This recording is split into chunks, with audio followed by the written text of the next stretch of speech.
So if we look at the journeys our customers are going on, typically it's more than one cloud now. It's a multi-cloud approach, and there's more and more options from those providers in terms of what you can take by way of resources, and all kinds of different commercial models for consuming as well.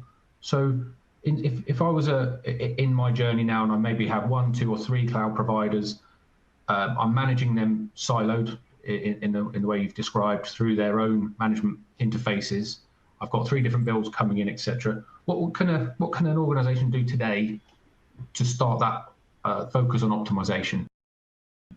Understanding, are they doing things right? Are they leaving things running? Are there better places to put workloads, etc.? Well, there's a couple of things. Firstly, my advice to everybody is get a cloud management. If you've got cloud, get a cloud management team, whatever.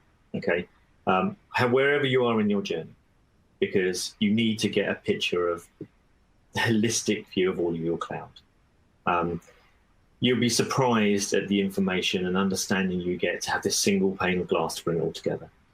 But also, there are things that you want to be doing to start giving yourself a fighting chance of being able to manage all this stuff going forward. So things like tagging.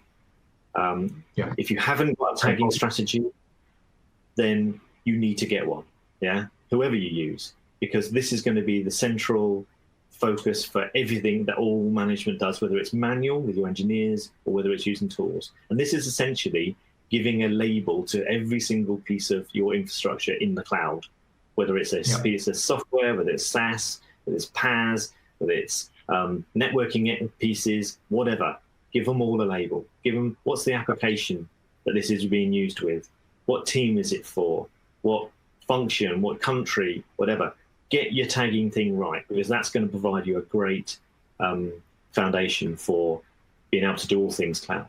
And the second thing is start thinking about providing visibility to all of your staff who are using cloud of what they're spending. It's a bit like these electricity smart meters.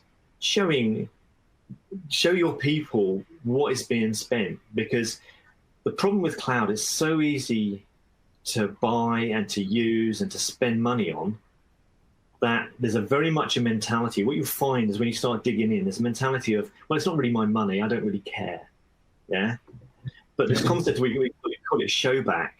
If you start showing people in your department, say for sake of argument, you have a marketing department who had spin up lots of microsites, give them a bit of a show back on how much they spend on their stuff. You'll be amazed at how you start creating a sense of accountability and ownership of what they start spending. And this is something which we're seeing more and more of clients want their departments to take ownership, but you need to give them the information so that they can take accountability of that and start changing the mindset, because we're growing 17% year on year on average. Some companies doubling, quadrupling their cloud, and it's just going to get worse and worse and worse. So starting with some of those fundamentals is going to make a massive difference to your organization. I agree more on tagging front. I mean, certainly from the wider ITOM use cases, we're a firm believer of tagging that allows us to create business service maps automatically as well in the broader ITOM portfolio. So if you're getting your tagging strategy right up front, not only are you going to help the visibility and transparency of your consumption at the cloud level, but you can actually take a big leap forward in terms of getting those business service maps created in a more sort of proactive and dynamic approach, which is really good.